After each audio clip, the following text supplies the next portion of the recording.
Bonjour et bienvenue à tous au Château de Morges. Nous nous trouvons ici pour parler avec l'écrivain et l'historien Jean-Jacques Langendorf. Bonjour, Bonjour, Monsieur madame. Langendorf. Nous sommes ici pour parler du rapport du Rutli, les 75 ans du rapport du Rutli. Qu'est-ce que c'est exactement le rapport du Rutli ? Alors, c'est un événement central dans l'histoire militaire de la Suisse. C'est le 25 juillet 1940, au moment de l'effondrement de la France et de l'encerclement de la Suisse. Le général Guisan décide de reprendre le moral de ses officiers en main et les convoque sur la prairie historique du Grutli, où le serment mythique des trois Suisses avait eu lieu en 1315, et les adjure de résister et leur annonce l'idée du réduit national, c'est-à-dire que l'armée va se retirer sur le plateau et dans les Alpes. Et il a une phrase qui est reconnue et qui a vraiment donné de l'énergie aux troupes. Quelle est cette phrase qu'il a dite ? La phrase qui résume tout, c'est « tenir ». Tenir à tout prix. Voilà. Et comment est-ce que vous pensez que les soldats ont pris cette phrase ? Vraiment une phrase d'encouragement, un mot d'encouragement ? Oui, parce qu'il faut bien penser à une chose, le moral était, comme on dit vulgairement, dans les chaussettes à ce moment-là. Pourquoi Parce que la France, qu'on tenait pour invincible, dont on considérait l'armée comme la première du monde, s'écroule pratiquement en 3 semaines devant la poussée de l'armée allemande. Et là, tout le flanc occidentale de la Suisse est dégagée, c'est le vide. Les Allemands occupent la frontière depuis Genève jusqu'à Bâle. Donc vraiment le moral dans les chaussettes. Absolument. Et plus aucun espoir de victoire. Plus aucun espoir de victoire français. L'armistice est signé, l'Italie est alliée avec l'Allemagne, donc c'est l'encerclement total de la Suisse. Et on sait que le général Guisan, à ce moment-là, le commandant-chef de l'armée, reçoit des dizaines de messages. Le moral fout le camp, faites quelque chose, il faut nous encourager. Et il prend cette décision de rassembler les commandants, ils sont 450 environ, sur la prairie historique du Grutli, où ils se rendent en bateau, par ailleurs. Est-ce que c'était une décision difficile pour le général Guisan ? Pas tellement, parce que il n'y avait plus tellement d'autres possibilités. Se battre directement sur la frontière, selon le plan initial, ça n'aurait pas marché, parce que la puissance allemande était telle qu'on aurait été balayé. Donc il fallait trouver un terrain plus favorable, terrain montagneux. Donc c'est au fond une solution qui s'est imposée d'elle-même. En plus, ce n'est pas une nouveauté. Durant tout le 19e siècle, vous avez des généraux, des colonels suisses qui ont prôné cette solution de défense dans les Alpes.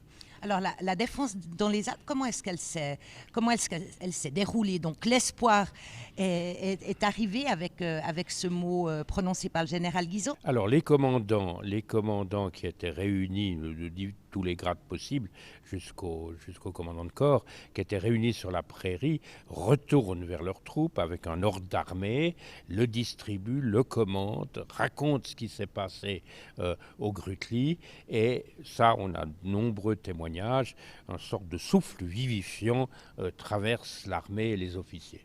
Il y a évidemment, comme toujours, une ou deux voix discordantes, mais elles sont extrêmement minoritaires. Et quel était le résultat de cette envie, cette énergie finalement de recommencer la bataille ? Alors, le résultat, c'est qu'en une quinzaine de jours, c'est très rapide, vous avez environ 300 000 hommes qui se replient dans les Alpes, n'est-ce pas, entre Sargans, Saint-Maurice, le Gothard, et commencent à aménager des positions. Donc, il y aura un travail de terrassement, de construction, de bunkers, d'éléments anti-chars énorme qui va faire. On va avoir affaire à des soldats maçons qui vont fortifier les positions. Jour et nuit, un travail 24 heures sur 24. Oui, et le résultat de ce travail ? Alors le résultat, on le connaît par les Allemands eux-mêmes, par les services de renseignement allemands, qui très vite disent « Ouh là là, ça va être peut-être difficile, on a laissé passer l'occasion ». D'ailleurs, les plans allemands d'invasion de la Suisse, il y en a plusieurs, prévoyaient tous, la première chose à faire, c'était de couper le chemin qui mène l'armée suisse aux Alpes, donc l'empêcher de se nicher dans cette position très forte. Et puis évidemment, avec le temps, les années et même, la position va devenir de plus en plus formidable. Pour conclure finalement cette bataille, qu'est-ce qui s'est passé à la fin ? Il s'est passé qu'au moment où la grande chance de la Suisse a été le fait qu'à partir de juin 1941, l'Allemagne entre en guerre contre l'Union soviétique et tout son potentiel va être drainé par les combats à l'Est. Et puis à partir de juin 1944, c'est le débarquement américain, anglo-américain en Normandie. Donc là, les troupes peuvent ressortir parce que les Allemands sont aux abois, sont en retraite, vont sortir de ce réduit et réoccuper sur la frontière leurs anciennes positions. Mais Jean-Jacques Langendorf, on sent que vous êtes passionné, vous êtes auteur également, vous avez écrit un ou plusieurs livres. Ah oui, j'ai écrit plusieurs livres j'ai écrit un tas de livres, mais entre autres sur Guisan, sur le réduit, et j'ai rédigé le livre, pas le catalogue, qui accompagne l'exposition que nous présentons au Château de Morges, exposition d'ailleurs qui a été faite sur l'initiative de la Société suisse des officiers. Alors, cette passion qui vous habite, comment est-ce que vous pouvez la transmettre ? Vous pouvez la transmettre par des écrits, on peut la transmettre par une exposition. Mais les conférences. Les conférences. Donc aussi. Vous donnez de nombreuses conférences. Oui, très nombreuses. C'est un bon vecteur, les conférences, parce que les gens aiment bien voir en chair en os le conférencier, aiment poser des questions, aiment intervenir, aiment contredire parfois. Et les conférences sont toujours un bon rendement. Il y a alors l'exposition, et puis il y a le bouquin qui est sorti à l'occasion de l'exposition. Mais qu'est-ce qu'il y a dans cette exposition qui peut motiver les gens qui ne sont pas forcément passionnés par l'histoire de venir ? C'est une exposition extrêmement didactique, n'est pas on a ratissé très large. On commence avec la guerre de 14-18, puis évidemment l'origine, tous les malheurs, si vous voulez, le traité de Versailles, et on remonte en montrant ce qui se passait en Suisse, les tensions sociales, économiques, ce qui se passait en Europe, pour arriver au point final culminant, la Suisse encerclée, pas avec des photos d'Allemands sur les frontières. Alors on présente des affiches, des livres, du matériel, des costumes, Quoi des comme uniformes. genre de matériel ? Ça va le moulin à café, la vie quotidienne de la ménagère, les tickets de rationnement, les billets de banque de l'époque, jusqu'à des armes, des uniformes, des décorations, etc.